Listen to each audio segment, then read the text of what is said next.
स्वादयन्निह सर्वेषाम् त्रय्यन्तार्थम् सुदुर्ग्रहम् स्तोत्रयामास योगीन्द्रः तम् वन्दे यामुनाह्वयम् नमो नमो यामुनाय यामुनाय नमो नमः नमो नमो यामुनाय यामुनाय नमो नमः यत्पदाम्भोरुहध्यान विध्वस्ताशेषकल्मषः वस्तुतामुपयातोऽहम् यामुनेयम् नमामि तम् स्वधर्मज्ञानवैराग्य साध्यभक्त्येकगोचरः नारायणः परम् ब्रह्म गीताशास्त्रे समीरितः श्रीमान् वेङ्कटनाथार्यः कवितार्किककेसरी वेदान्ताचार्यवर्यो मे सन्निधत्ताम् सदा हृदि सर्वधर्मान् परित्यज्य माम् एकं शरणं व्रज अहं त्वा सर्वपापेभ्यो मोक्षयिष्यामि मा शुचः. Completely renouncing all dharmas, seek me alone as refuge. I will release you from all sins. Do not grieve. Thank you. It looks so simple, but it has got a lot of inner meanings. Sarvadharman parityajya mamekam saranam vraja.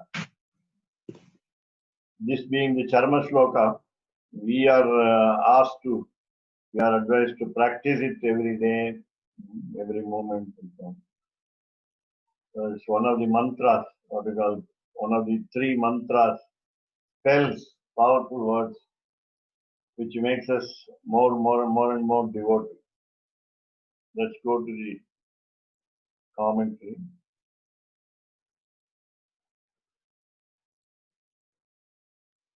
This is a very famous one. When you say renouncing all dharmas, what are the dharmas? So 89. So tatra ayam asmadiya sangraha. Vedanta Deshika in his Sri Gitartha Sangraha Raksha abridges the meaning of this particular Charma Shloka. He says in a royal V form, Asmadiya Sangraha. This is our condensation. Tatra there, I am this, Asmadiya Sangraha. Tatra meaning in this context, I am this, Asmadiya Sangraha. It is elaborated in many works. That means we have to study many other works also to understand. And therefore, here it is only in a small quantity. So, Sudushkarena Sochet Yaha Yena Ishtahetuna Saha Tasya Aham Eva Iti Charama Shloka Sangraha.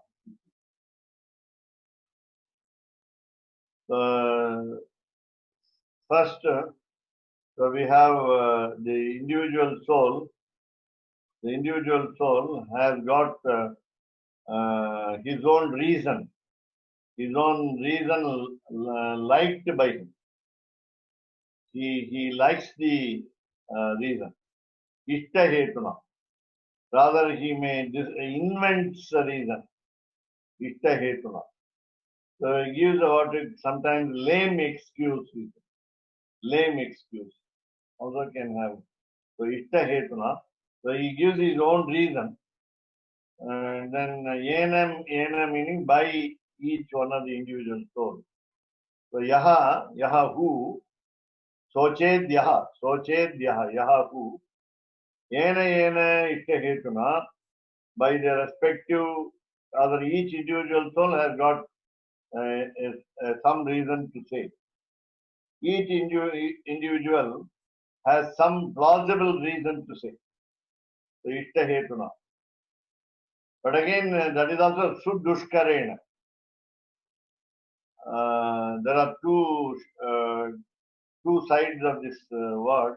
One is the individual soul is suffering. And why is the individual soul suffering? Because it has not been able to stop the cycle of birth and death. And therefore, it is suffering. It has undergone lot of births and lot of deaths also. Deaths in the sense the body decayed, the decay of the body. Jivatma always is permanent, ever present. But what was the problem in all the lives? Sudushkarena. Everything was very difficult. More suffering than happiness. Dushkaram is very difficult to do. It is very difficult to perform the task. Dushkaram. Sudushkaram is very, very difficult. Highly difficult to perform the task. Now, while we live here, we have got lot of things to do. We have to do our duty. We owe our duty to somebody else also. People around us, we are responsible in catering to the needs and taking care of the people around us. People, not only people, also even achetanas and even the what we call the living beings, all the living beings. That's what is given here as Sarva Bhutebhyaha. In the Charma Shloka of Rama, we have Abhayam Sarva Bhutebhyaha. So we are also to extend protection to the Sarva Bhutebhyaha, all the living beings, not only human beings, but also even the animals, insects, birds, and so on. We are not supposed to kill even the insects. We cannot have the right to kill them. We don't have any right to say, allow them to survive. No. We don't have right to say that we are allowing them to survive. So on is also. So Sudushkarena, lot of things are faced, lot of difficulties are faced in life. And generally it is an experience, rather a bitter experience by all the individual souls, that at least 60% of the activities are difficult, and 40% are able to extend happiness, give pleasure to us. At least 10% difference is there, if not more. Some people suffer very, very, very much, and therefore, sudushkarena sochet. One has to regret, one has to feel sorry, one has to feel sad, sochet. And that the feeling of sadness, the melancholy, dawns on us in every birth. And therefore, sudushkarena sochet. Everything is difficult to perform, everything is not under control, everything goes awry. And then that means a lot of suffering. There's a lot of suffering. And then there is a reason for it also. Behind every suffering, we have a reason. We are ourselves the cause of our own suffering. We say in an example, the elephant, after taking bath, rather the caretaker called Mahout, Mahout, Yani Pagan, we say in Tamil. He takes care of the elephant very carefully. He feeds the elephant. He makes the elephant take bath, cleans the elephant. But immediately after taking bath, it becomes pure in the body, and it takes the sand on the bank of the river or any place and pours it over. That's what we are also doing. So we make ourselves suffer. We are the cause for the suffering. And sometimes we like that cause also. We don't mind the suffering. We think that this suffering will lead to happiness. When you see others suffering also, when you see others suffering more than ourselves, then we have a sadistic pleasure. We have a sadistic pleasure. And again, we always give some comments, negative feedback, and so on. In the same way here, so dushkarena, yena hitta hetuna, yaha sochet yaha. That's the first one. So now there is an assurance from the Lord. That is where we are blessed. We have been shown pity by the Lord. So whoever suffers, whoever feels sad, rather whoever regrets what he did, whoever does not repeat the sin that he earlier committed. That is what is understood by Sochet. Not simply suffering or feeling sorry, not only regretting, but also making a corrective measure. We have to improve ourselves by not recommitting the same sin. And therefore, so for that kind of individual soul, whoever he may be, saha, everyone, saha, tasya aham eva iti. Now in Ramatara Charma Sloka, we have to say as a slave of the Lord, he says, Tava asmi. Aham is also not there. Aham, because ahankara is not there, egoism is not there. Do not fill up the sentence with aham. Asmi means am. Aham is understood there. So tava asmi. Need not even say tava asmi dasaha. Aham dasanu dasaha. I am the slave of the slave. Servant of the servant. And we need not say. Simply meaning, you say, I have a relationship with God. What kind of relationship?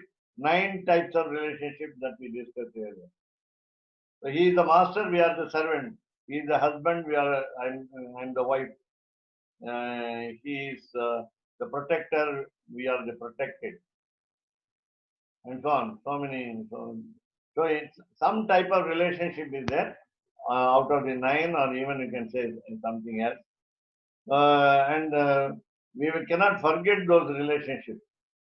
We cannot divorce. We cannot get separated from the Lord. That's a problem.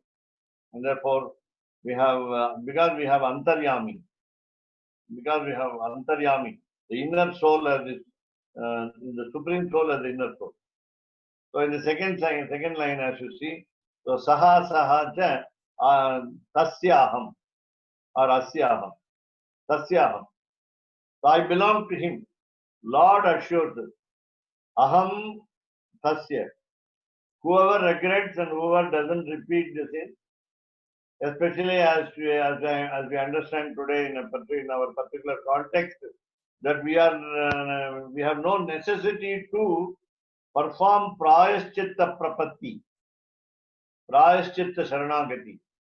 When we don't have any compulsion, compulsion in the sense a demand on doing prayaschitta prapatti, that means we are all perfect, that we are not committing sins after first sharanagati. Sharanagati is only once in lifetime. So here, so we don't have to do prayaschitta prapatti when we do not commit any sins after prapatti, after sharanagati.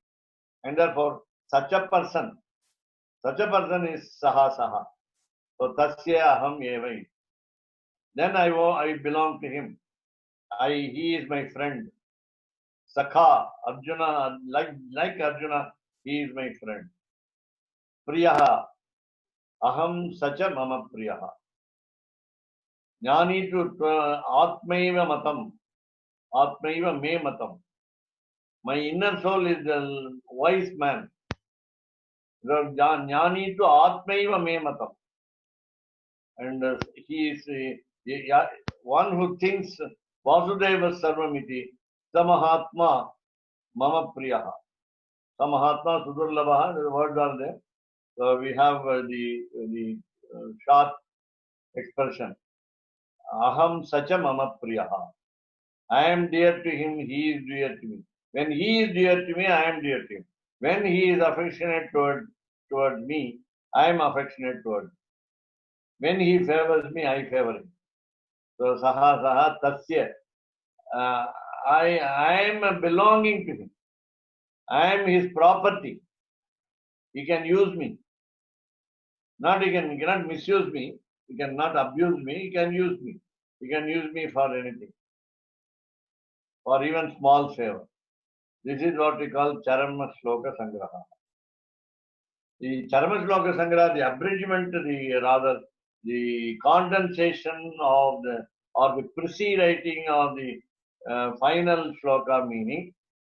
Sarvadharman, look at the meaning there. Sarvadharman parityajya mamekam sharanam braja aham tva sarva papebhyo mokshayishyami ma suchaha.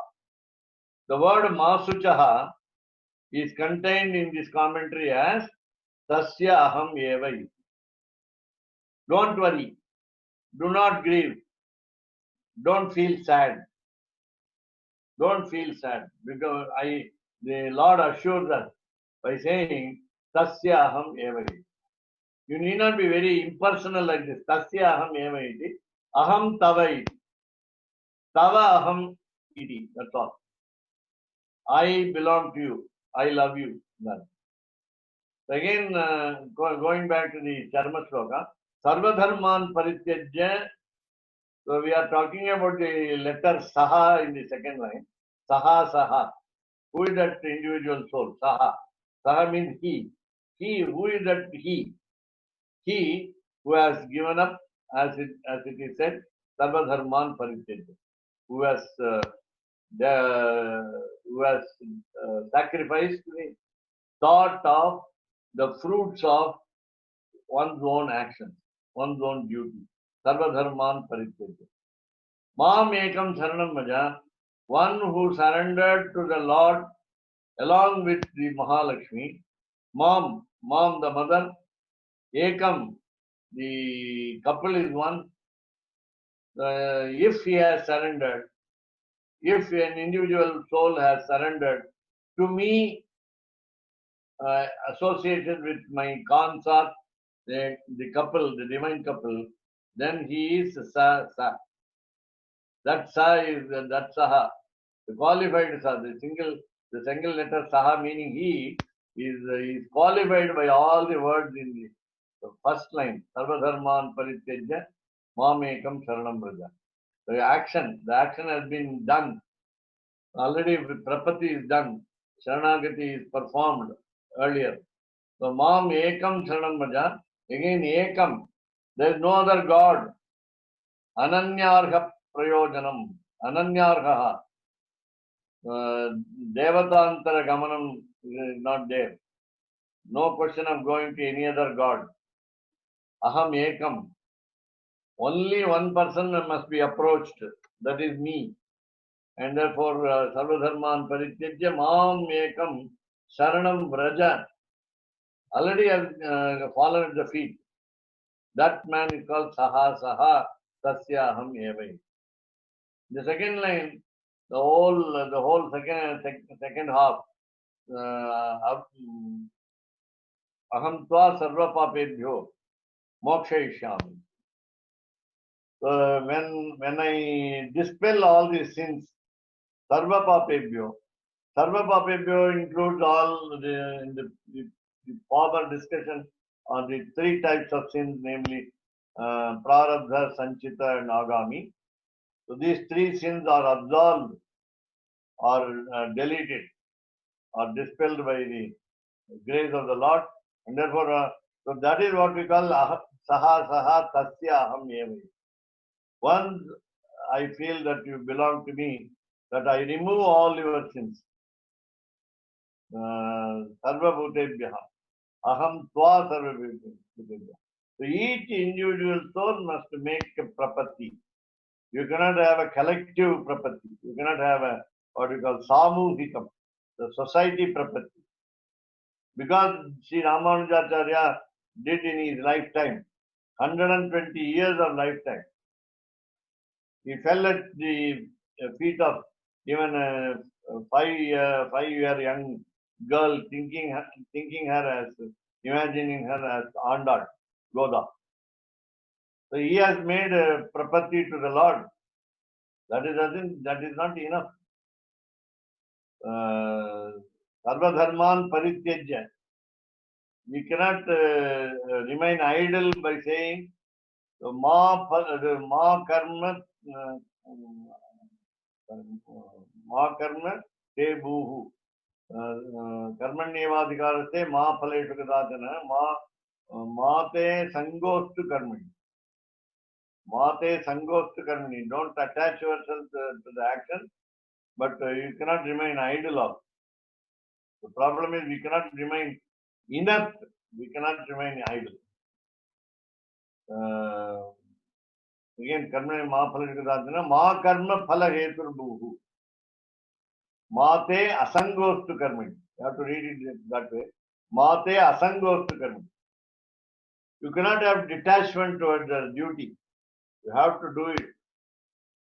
Compulsorily do it. So with that, we'll be understanding the single. This expression, namely, aham tasya eva iti. Ma suchaha. Again, the individual soul, the jivatma, who is not worried about, who is not worrying himself. That kind of person, aham tasya. If he has no fear, the individual soul has no fear, he has confidence in me that once he surrenders to me, I will protect him. So all these are qualifications for the single letter word saha. So saha tasya aham eva iti Gitartha Sangraha. Now we have the next line. Sararthaha bhakti yogaha iti bhashye tu angadhikare prapatyam prati api bhaktehe angitvena pradhanya. Now this group of 6 chapters, namely from 13 to 18, especially now we are talking about the 18th chapter, 66 verse, Charma Shloka. The group of 6 chapters advocates Bhakti Yoga. Bhakti Yoga is preceded by Karma Yoga and Jnana Yoga. The quintessence of the 18th chapter, especially this particular verse, Sara Artha. Artha meaning, Sara Artha is quintessence. The essential meaning is Bhakti Yoga, as it is said by Gita Bhashyam of Sri Ramanujacharya. Bhakti Yoga is most important one. Last word, pradhanyatu. Pradhanyatu means uttermost important, very important. But we cannot fail to perform Bhakti Yoga. So Bhakti Yoga iti bhashye tu angadhikare. Now when the Bhakti Yoga is being practiced, when we face difficulty, then it will be called as easy method of surrendering, namely Anga Adhikar. Each one of the limbs of total surrender will be observed in toto, in full. And then Prapatyam Pratyapi, even on the subject, namely total surrender, Bhaktehe Angitvena. So we will understand here, because of this Charma Shloka, Total surrender is part of the devotion. Bhaktehe, Angitvena will be, Prapatti will be the major division.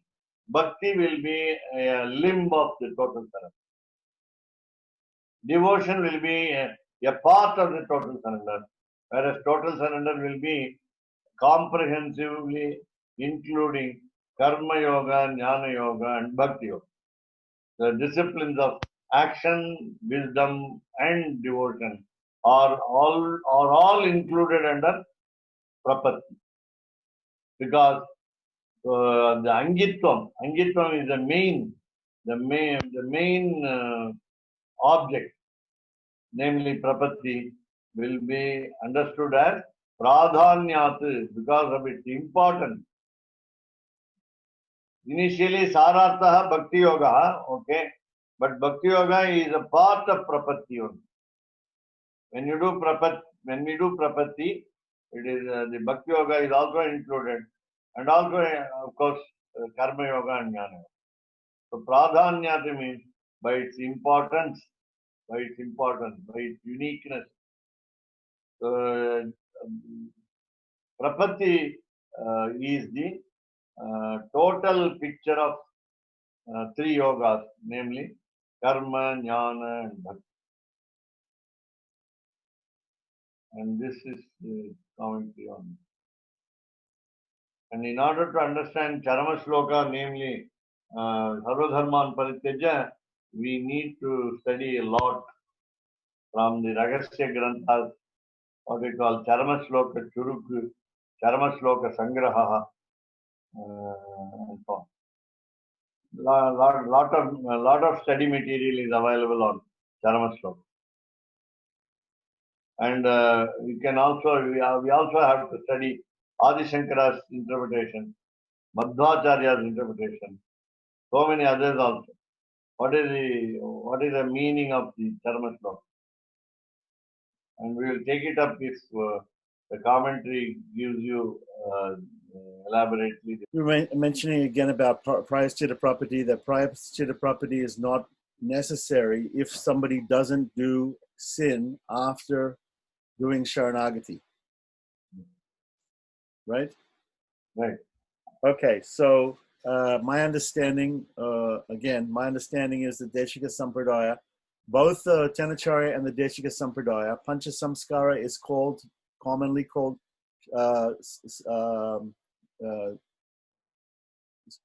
basic requirement. Basic requirement. It means it's called Samashrinam. And Samashrinam means taking shelter of the Guru. Right. Right. So, and the Pancha Samskara includes this Tapa Pundrita Tonama Mantra Yagasya Panchamaha. And the yaga part of Pancha Samskara is, yaga means worship of the Lord, right? So, is there, right. is there any in Deshika Sampradaya, in Pancha Samskara, in Samashrinam, is there any idea that one is surrendering to the Lord, or only just approaching the Guru and surrender to the Lord? The actual Sharanagati happens at Bharanyasa.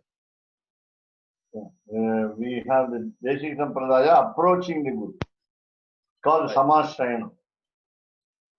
Right. Later only, as you said, transferring the burden of sins, Bharanyasa, and also the responsibility of our own protection, plus the total surrender. Right. Okay. So what I'm understanding is there's no need to do Prayaschitta for sins that are committed before Bharanyasa.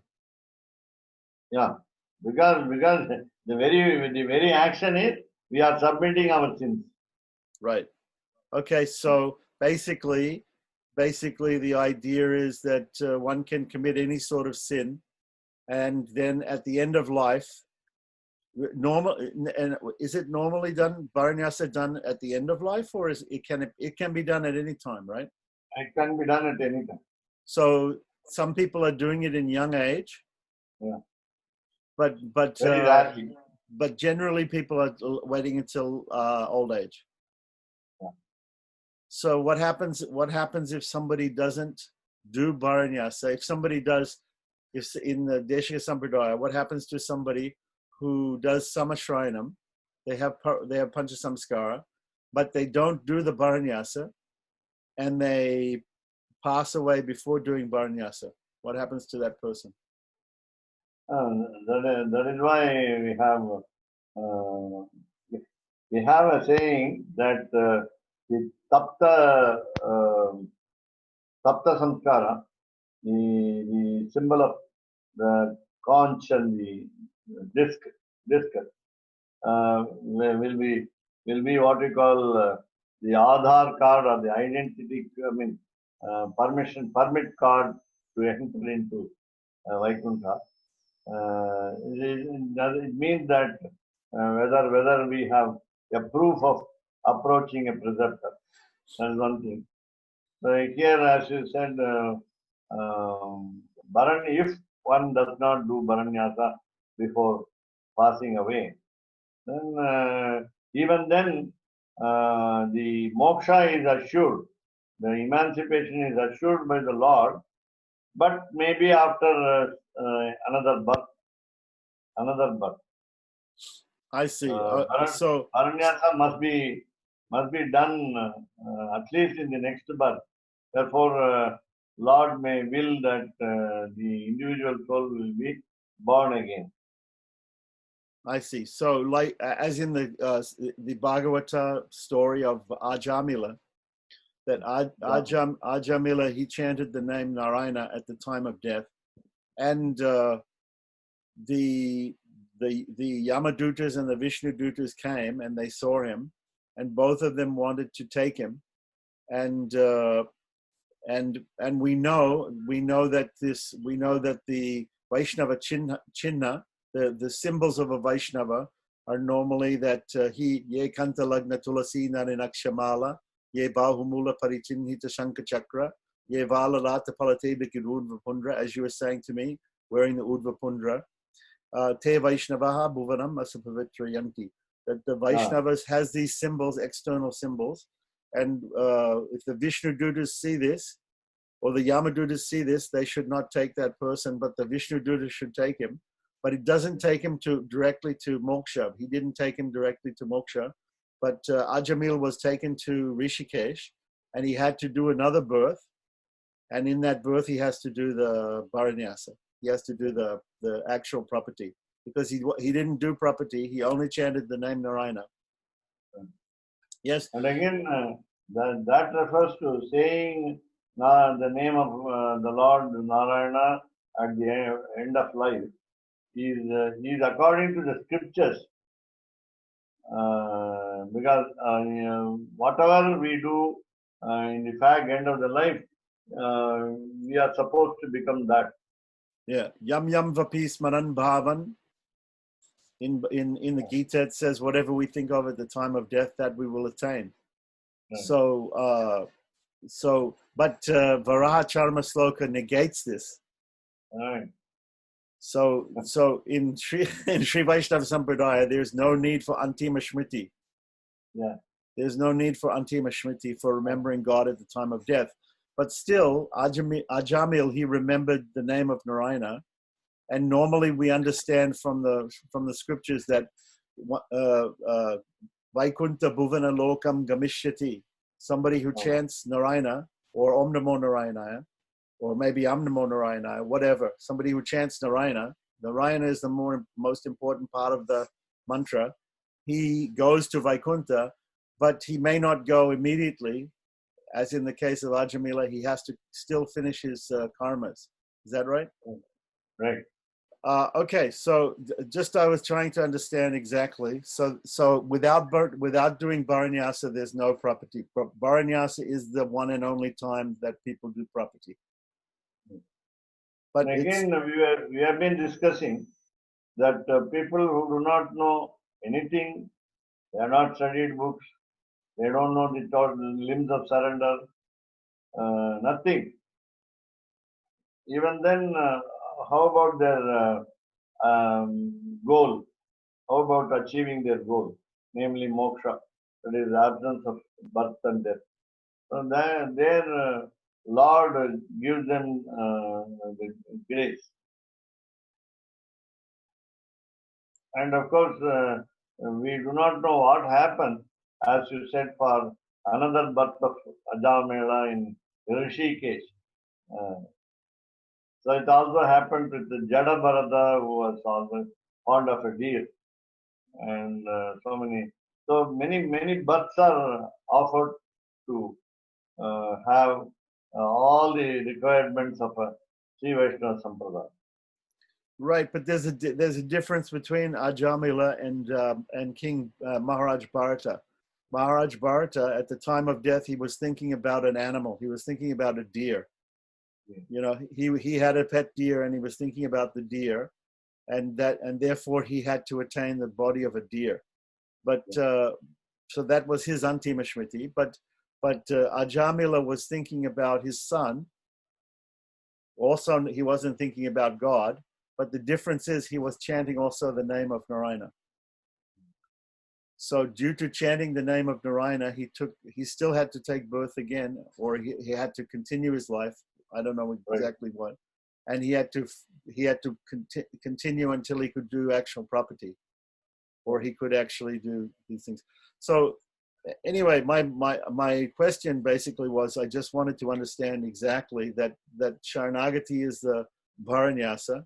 And without doing Bharanyasa, one cannot go to moksha at the end of this life. Right. Right? Okay. Right. So those persons who leave it until they're very old, they're taking a big chance that they will not die without doing the Bharanyasa. Right. And therefore, some people do it early, but if they do it early, then all of the sins after Bharanyasa, they have to do another prayaschitta property after that.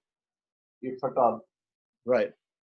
So then if the person does Bharanyasa and commits sins, and everybody is probably going to commit sins after Bharanyasa if they do it early, then if that person also dies without doing a prayaschitta property, that person also doesn't go to moksha, correct? That person also has to go to another birth.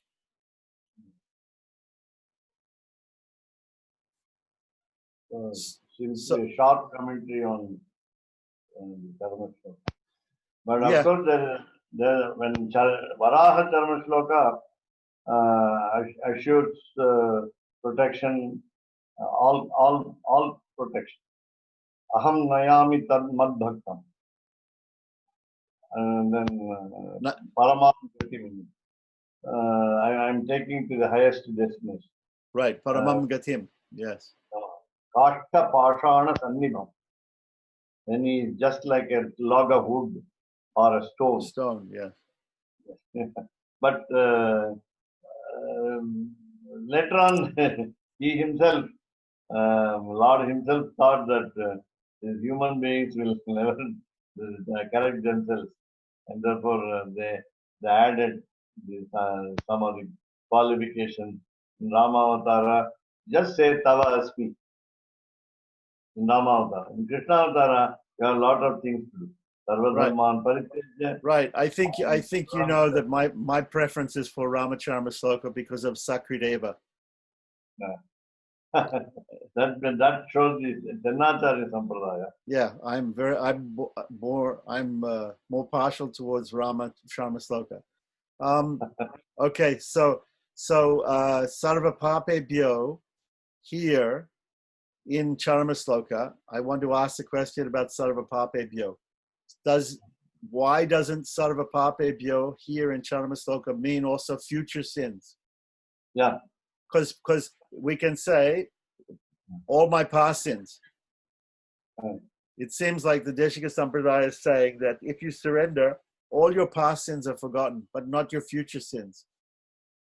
No, when we say confidently, Sarva Papebhyo, when he gives the assurance, Aham Mokshesham. What we give assurance to him is, I will not commit sins in future. Yeah, but his promise to me, I'm reading Charma Sloka, his promise is, I'll protect you from all sins. So he says, to me, he's protecting me of future sins also. Why not? Right. That's why I mean, we are not supposed to commit with knowledge, willfully, Okay. So wantonly. agyata. So I'm not planning to sin, but as long as I live in this world, I'm probably going to sin. So I'm not planning to make any sin, but in case I commit a sin, are not my future sins also forgiven? Yeah. It's also forgiven. As long as I don't plan the sin. Yeah. What if I plan a sin and I don't know it's a sin? That again means ignorance. Yeah. So out of ignorance, I did something that was wrong, and God will forgive me. No. Right. Okay. Yeah, we always say he has a forgiving tendency. He is a merciful ocean of mercy. So probably I should not read the Dharma Shastras or the Shastras, because if I read the Shastras, then I'll know what are the sins and what are not the sins. And as long as I don't know what is a sin, God will forgive all my sins, including my future sins, right? So I should not read Shastras, because if I read Shastras, I'll know what is a sin, and then I should avoid it. Yeah. Ignorance is bliss. Okay, I'm just trying to understand what is the argument against this idea, because it seems to me people can say like that. It's not a question of we intentionally try to commit sins in future so that the agami also will be absorbed. No, right. But, I understand that. We covered that point, but my point is, if I say to somebody, you should study Bhagavad Gita, and they say, no, I don't want to study Bhagavad Gita because in Bhagavad Gita it may tell me that I should not perform sins. So it might tell me that certain giving of charity in this way is in the mode of ignorance, in the mode of passion, and I should not eating food in the mode of passion and ignorance. I will hear all these things if I read the scriptures like Gita and Dharma Shastras. So I don't want to read those scriptures, because if I read them, then I'll know what the sins are and I should avoid them. But as long as I don't know what they are, what the sins are, then the God will save me. Right. That's it. Okay. All right. So anyway, moving on. You were saying about how each and every individual soul has to do the property, right? So some people, and I think maybe it's the Tenacharya Sampradaya again here, who are saying, some people are saying that because Ramanuja did property to God, therefore we don't need to do property to God. We just simply have to be connected we have to be a Sambandhi of Ramanuja. We have to just be somehow connected to Ramanuja. Right. Is it correct? Right. So then we don't have to do property. All we have to do is be somehow connected to Ramanuja. Yeah. Yes. So my question is, when we do samashrayanam to the guru, to the acharya, we're approaching and we're taking shelter of the acharya. We're connecting with the acharya. The acharya is also connected to Ramanuja. Right. So we become connected to Ramanuja at the time of Panchasamskar, at the time of samashrayanam. So right. what is the need for Bharanyasa if we are connected to Ramanuja? Ramanuja did property already. So we don't have to do Bharanyasa because Bharanyasa is the property, but we already connected to Ramanuja, so we don't need Bharanyasa. That argument is given by Tenacharya Sampradaya. No, that argument is, maybe, but what I'm saying is you just agreed that if you're connected to Ramanuja, it's as good as doing property, right? Right. So if being connected to Ramanuja is as good as property, then what is the need for Bharanyasa? Because you said each and every soul has to do property. I agree, each and every soul has to do property. But some people say, no, every soul doesn't have to do property. All they have to do is be connected to Ramanuja, and he did property because he did Right, property. that's what the Sampradaya says. No, is it? But Deshika Sampradaya doesn't say this. Yeah, it doesn't say. Okay, so what is the argument against it? I want to know what the argument against it is. I will give you the chapter-wise discussion. Okay, good. All right. So let's move on. So I was in in. the Charma Shloka Adhikara. We can have a discussion on Good. Srimad Raisa, where, as you said, Sarva Papebhyo. We'll have the meaning of Sarva Pape. So can we do that tomorrow? Is it possible to do it tomorrow? We'll try. We'll try. Okay. Otherwise, I'll prepare also the next verse because we finished this verse.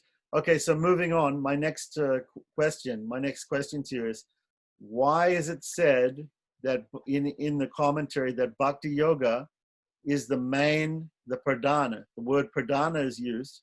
Why is it said by Vedanta Deshika that Bhakti Yoga is the main thing, when it seems that property is the main thing and Bhakti Yoga is not the main thing? No, I think you have misunderstood my last statement. The Angitvena, Bhakti Yogasya Angitvena, Prapati is the main. Pradhanyat, last word Pradhanyat refers to Prapati. Prapati is the Angi, rather the master. And the subdivision is Bhakti Yoga. Bhakti Yoga will be preceded by Karma and Jnana.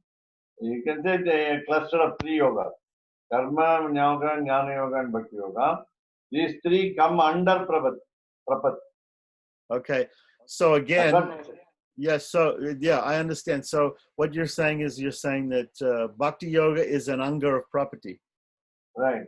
So Karma Yoga and Jnana Yoga also must be angas of property too, because they are angas of Bhakti Yoga. Right. Okay. So all these three are angas of property. Prapati, yeah. So really, property is the thing, and everything is an anga of property. So again, I'm trying to understand that Deshika Sampradaya says that Bharanyasa is property. Right. So before doing Bharanyasa, one cannot do Bhakti Yoga, Karma Yoga, or Jnana Yoga because they're angas of property. No. When you do Prapati, you have to follow the limbs. Yeah. After you do property, you can do Bhakti and Karma and Jnana. No doubt. Before you do property, though, how are you? Before, if Karma, Jnana, and Bhakti are angas of property, right? You're saying they're prerequisites to property? Yeah. They're prerequisites. Yeah, so, just like we say the five limbs, namely Karpanyam or Akinchanam or helplessness, and then that's the first step. Second step, Pratikula Vardhanam. Second and third step, Anukula Sankalpaha. The fourth step, Goptrutvarnam. Then the last one, final, fifth one is Rakshishati iti Mahasvata. So all these will include each of them will include Karma Yoga, Jnana Yoga, and Bhakti. Okay, so normally we hear people say that people make the argument that that property is equal to Atmanivedanam, which is a part of Bhakti. So you're saying that actually it's not correct. It's the other way around.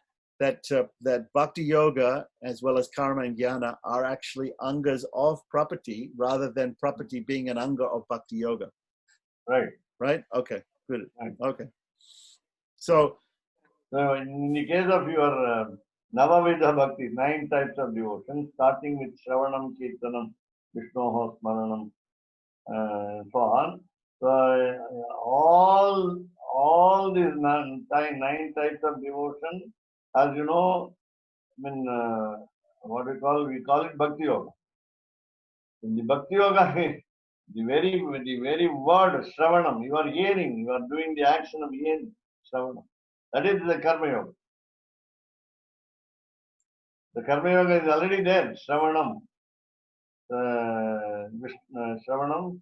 Right, of course, because you use the indriyas, the ears for hearing, Yeah. the tongue for chanting, the mind, Right. the manasa for remembering. So Yeah. you use the indriyas, and therefore that is a type of karma yoga, of course. Even jnana yoga, you have to use the manas. Lot of Karma Yoga is involved in all the 9 types of bhakti. Right. Right. And again, while you are doing your own duty, we have to remember what is the meaning of my performance of duty. Why should I do the duty?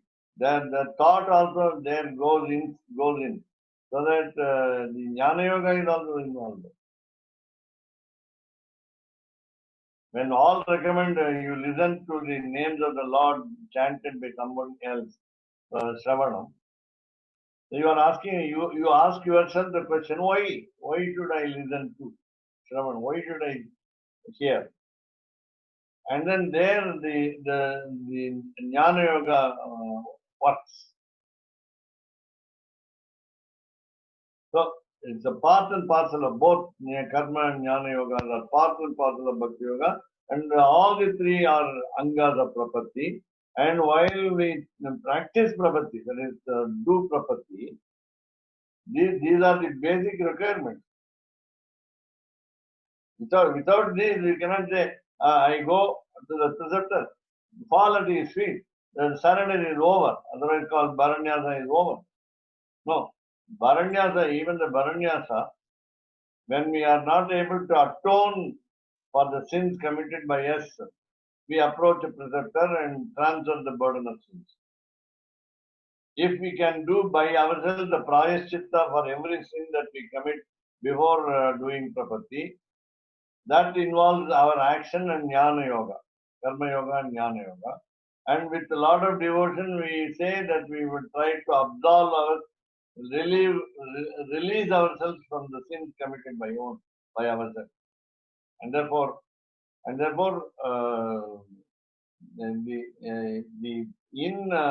making a total surrender, you are actually doing Karma Yoga and Jnana Yoga. Right. Okay. So then we cannot say. I think also I think some people in Tenacharya Sampradaya, they're saying property is a separate upaya. That is not accepted. So okay, so Deshika Sampradaya definitely says that property is not a separate upaya. No.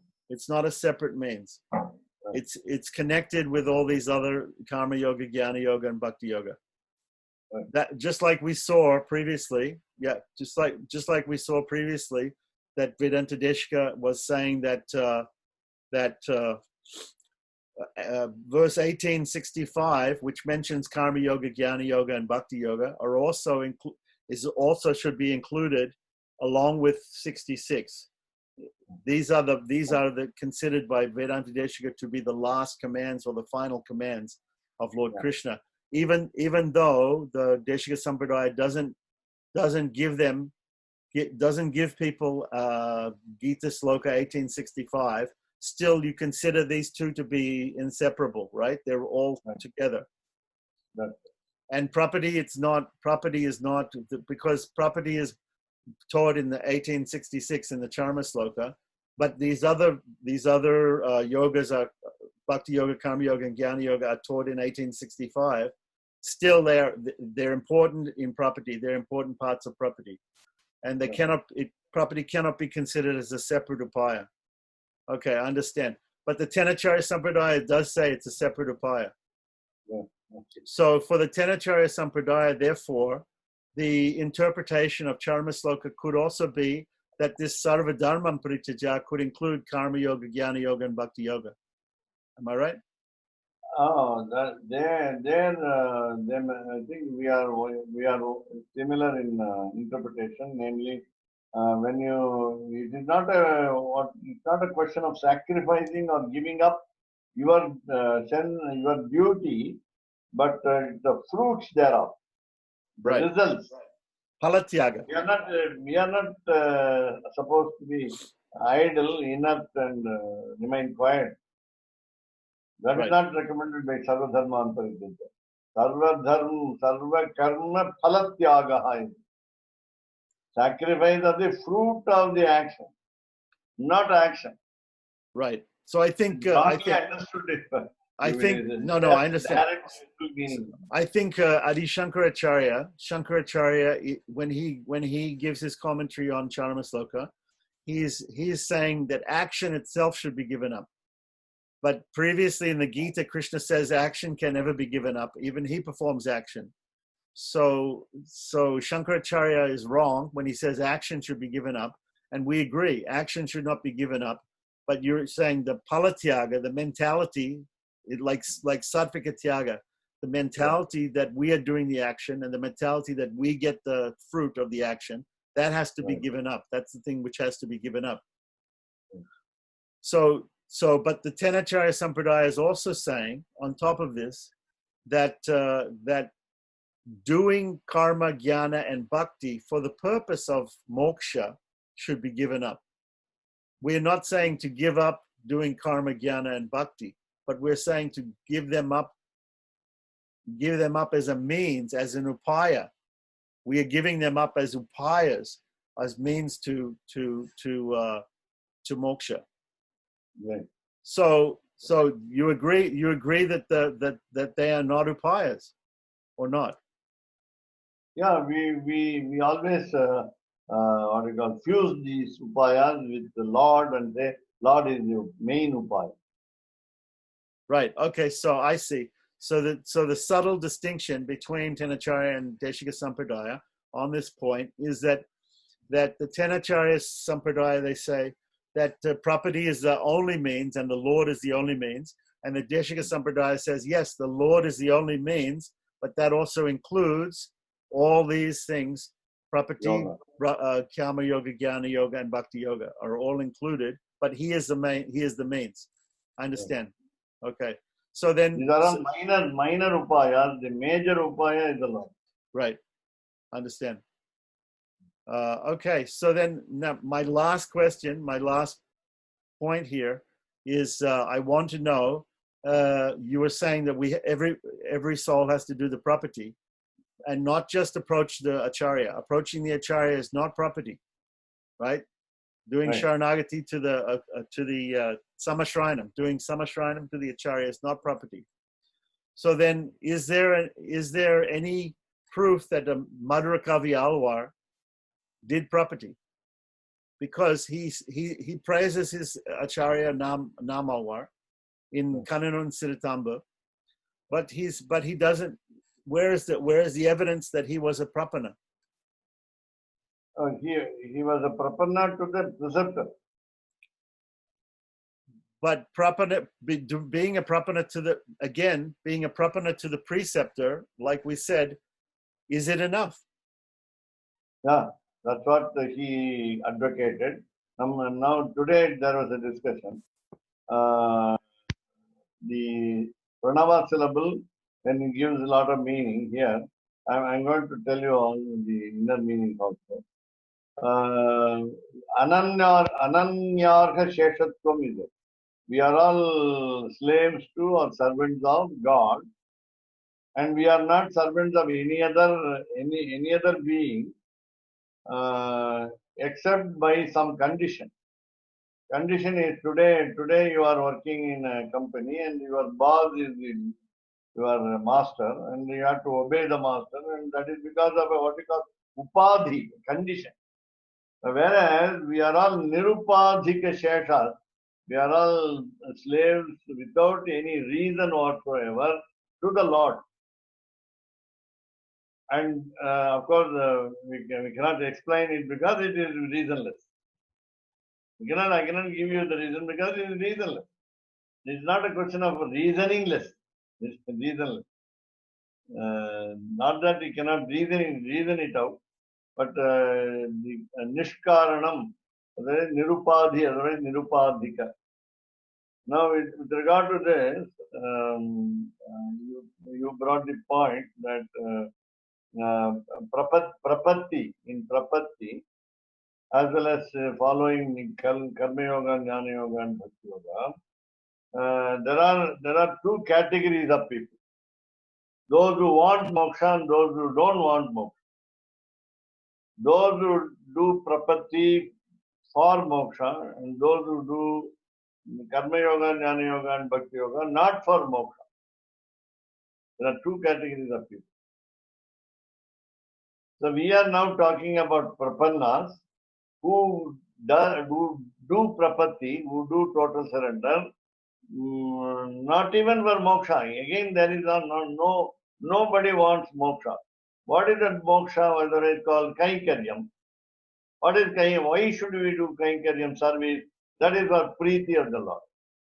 So I don't want moksha. If Lord is able to get satisfied or becomes more and more affectionate toward me, I don't claim a place in Sri Vaikuntha. That's it. That's his spirit. Okay.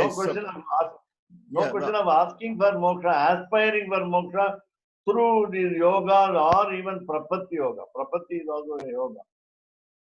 We are not for it.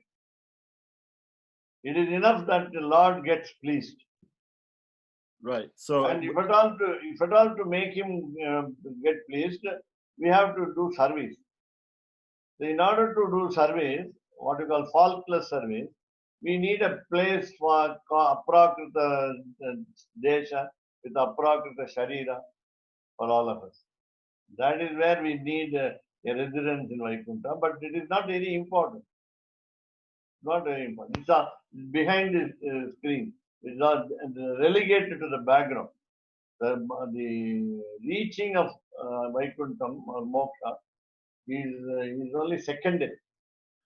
Right, but we can do better service in Vaikuntha than we can do here. If we have in the aprakrita place with the aprakrita sarira, we can do better service. But here we can also do kainkarya here. We can also do service here. So it is just his sankalpa, his will, whether we do it here or whether we do it there. But the main purpose for the Vaishnava is to please the Lord in some way. So that's a very good point. Again, coming back to my point about Madhura Kavi, you said Madhura Kavi. That's what I wanted to raise up. While giving understanding the meaning of the Pranava syllable, the point is Devatantara Gamanam is not there because you don't approach any other god, number one. So only one couple, divine couple, Sriman Narayana with Mahalakshmi, is the only aim, goal, destination for the individual soul. So Makara, by denoting the individual soul, will have to work for, will have to serve for the divine couple. So no exception. Here, the problem is raised here and it will be answered tomorrow. Rather not by me. the subject dealt. So here, I will tell you the detail in grammar little later. The question now is when we do service to the Bhagavata, when we do service to the other folk, other human folk, we help friends. When we help friends, then is it considered as Ananyarga Sheshatvam or something else? That is, are we not shifting this what you call slavery to from our slavery to the God to a slavery of another Bhagavata? It is acceptable. That's all. Okay, so that is what Madhura Kavi did. Okay, so Madhura Kavi was serving Namalwar, and Namalwar was serving the Lord and pleasing the Lord, and therefore Madhura Kavi is pleasing the Lord because he's pleasing Namalwar. Right. So there is no, so what you're saying, there's no need for Madhurakavi to do a separate Bharanyasa to the Lord. Yeah. So then why is there a need for us to do a separate Bharanyasa? We can approach the Acharya, we can be connected to Ramanuja, and we can please the Lord in that way. There's no need for a separate Bharanyasa. There's no separate Bharanyasa allowed. Why? You are supposed to do only one time Saranagati, and that Saranagati is towards the preceptor only. Acharya is your God. I see. So in Deshika Sampradaya, the Bharanyasa is actually not to God, but it's to the Acharya. Yeah. So then why is the Samashrayanam different from the Bharanyasa? Samashrayanam, as you said, approaching a preceptor. But Just not, like you say, you're not surrendering at Samashrayanam. You're not surrendering to the Acharya. No, yeah, we are not surrendering. We are getting the advice of the three mantras, Ashtakshara, Dvaya, and Charma Sloka, and we have to practice it in order to go towards the goal, namely Prapatti, towards the preceptor. Acharya Nishtha, that is enough. That's enough.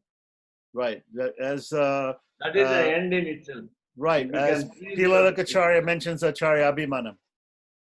Yeah. Acharya Nishta. Yeah, Okay, I understand. Okay, so actually, then we're not actually doing property to the Lord. We're just simply doing to the Acharya. That's all. That's all. But why leave it until the end of life? No, many people do it earlier. When they are confident that they will not take food outside and they will not be able to visit the other temples, we have to resort to. Okay, I understand. So, okay. Many people go and tell the preceptors, when the preceptors invite them, the devotees, to do Bharanyasa, they say, I cannot come to you now. Why? When he asks, then they say this reason. I cannot avoid food outside. Yeah, no, I understand. Okay, so then again, back to my question about Madhurakavi. When did Madhurakavi do Bharanyasa? Bharanyasa is done to the preceptor. Right. So his preceptor is Namalwar. So when did he surrender to Namalwar? As soon as he approached him from the north, he was led by a light. He reached Namalwar. As soon as he met Namalwar, as soon as he met him, and as soon as he realized that he is in a great Acharya, he surrendered to him. So then why when we meet an Acharya, as soon as we meet that Acharya, we realize he's great, and we want to do Samashrayanam, why is that not surrender? Why is that just approaching? Why is Madhurakavi, when he came to Namalwar, when he approached him, that you consider that to be the Bharanyasa? But when you approach a guru, you consider that to be only approaching, not we have no full faith in the preceptor. We have no full faith in the preceptor. I see. So we think that the preceptor is another ordinary human being like us. I see. That is our bad thought and wrong thought. So for taking Samashrayanam, for taking Panchasamskara, there's no prerequisite to have faith in the Acharya. There's no prerequisite. I see. It is enough if you are born in the family of Vaishnavas, and even Smartas, many people with the different faiths, they come and surrender to the preceptor of. But why do they surrender if they don't have faith in the Acharya? We try to find, rather sometimes test the preceptor for his qualifications. Okay. I'm just trying to understand. See, for me, there will be absolutely no consideration of going to an Acharya and taking Panchasamskara if I had no faith in that Acharya. No. Our family guru, for each, for example, Ahobalamat, Andavan, Yeah, and yeah, so on. that's fine. I know. I completely understand people who are born in families and they have family gurus and they have family shishas or whatever it is. I completely understand tradition, but as for a person who is not born in a family connected to any matam or any acharya, right? That means I have to have faith in that acharya before I go to Right. that acharya. Right. So when I have faith That- and I go to the acharya, is that not Especially, that baranyasa? That's baranyasa. especially we talk of Swayamacharya family. Uh-huh. Today, Okay. today there are not even a single person who is fit to be an acharya. Okay. Therefore, we have to seek the preceptor from some other mutt, some mutt or other. Then when you choose, then you repose faith on him. I see. So when you repose faith on him, still that's not considered baranyasa. Right. That's only just taking samashrinam. That's only just Samashrinam. approaching him. So there's a little bit of faith. You have a little bit of faith, and you go and you Right. take panchasamskara, and then your Right. faith grows because you get the mantras, rahasya trayas, and you practice them. And after your faith grows to a point where you give up other food, other gods, and criticizing devotees, criticizing Vaishnavas. At that time, you do Any baranyasa. Bhagavad, not only Vaishnava, any Bhagavad, Anybody, any Bhagavad. any Bhagavata, but all Bhagavatas are Vaishnavas, no? Yeah, generally, as you said, not even any Bhagavata, anybody, anyone, Any human being or any not only Okay. human being, any the animal. non-cruelty or none. I think it's going to be Fine. very difficult for me not to criticize any human being, but I appreciate the sentiment. Yeah. So I'm getting a very good idea of all these things now. If anybody else has any questions or comments, because I think I ran out of my questions right now, but I really want to hear more about Charma Sloka from Swami. Welcome. Should we go to the Tanyans if nobody's Wonderful questions, Keshav Das. I think Swami, no, I'm Swami cleared so much of my. I didn't have doubts, but it made me even grow even more. So it's very nice. Thank you. And while even after Baranyasa done to the preceptor, we have not 100% faith in him, and that is why we always pray to the Lord also.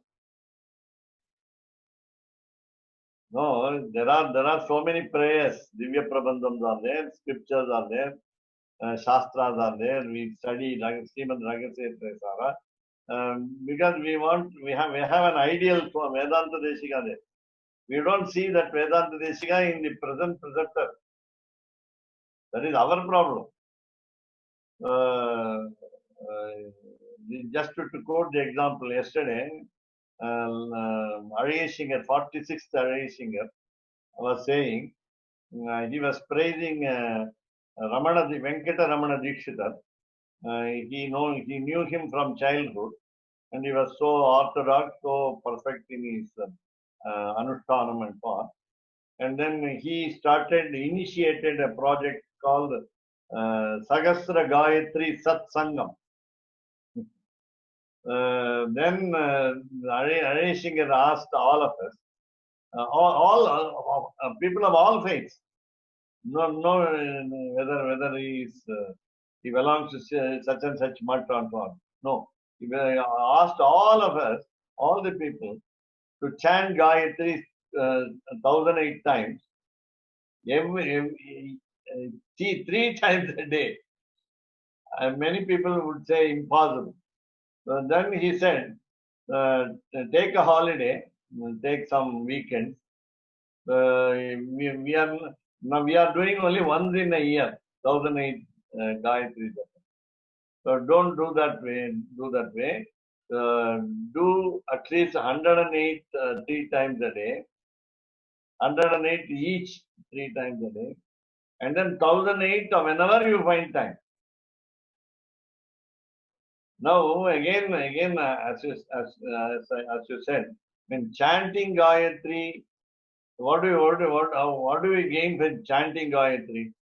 Now, while we chant Gayatri, generally, I mean, for Madam, I would say, we will remember Gayatri Devi, number one. We will remember that the goddess of Gayatri, number one.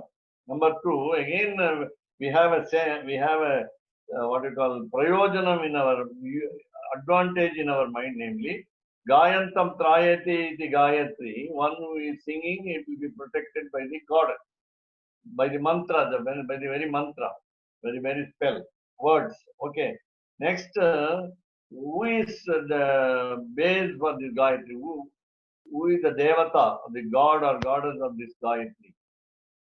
Say, if you take it as a feminine gender, it will be Mahalakshmi. If you take it as a masculine gender, it will be Mahavishnu. So Gayatri is directed only towards Mahavishnu, not your Vishwamitra's, because Vishwamitra found it. Vishwamitra discovered it. He did not invent it.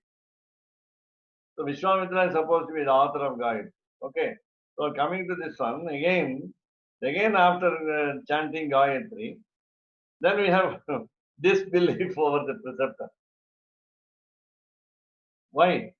Because we now depend on Gayatri, not on the preceptor who advised you Ashtakshara, Dvaya and Charma Sloka. So we are not saying these 3 mantras again and again. Ashtakshara, Charma Sloka. We are not doing 1008 times Ashtakshara, 1008 times Dvayam, 1008 times Charma Sloka. Even while I would also even say, when we chant Charma Sloka, we think we are all Lord Krishnas. Because I say to you, Sarvadharman Parityaja, Mamekam Saranam Praja. You are thinking that you are all personally doing something on the what you call it, you are a mouthpiece of Lord Krishna. Well, so maybe we should say Twamekam Sharanam Vraja. So these are all my thinking over. While you say the Charma Sloka, you have the Ahankara there. Right. You have the Mamakara there. Right. Moksha Ishyami and Mapsachaha. How will you give up this Ahankara and Mamakara when you say this Charma Sloka? The problem is this. Number three. We are now, I think, as I said, Gayatri is chanted, not these 3 mantras advised by the law preceptor, and we have less faith in the preceptor, and therefore we pray to, instead of being like Madhura Kavi Alvar, we pray to the Lord. So because again, okay, the problem is the preceptor that we see today in flesh and blood is we say ordinary human being like us. That's a problem. Right, but to summarize what you're saying is basically the preceptor surrendering to the preceptor is the upaya, is the way, right? And the backup in case the preceptor doesn't work is the Lord. He's the UPS. You want to take support from the Lord, and then support from the Lord. Yeah, good. कवितार्किक सिंहाय कल्याण गुणशालिने श्रीमते वेंकटेशाय वेदांत गुरवे नमः.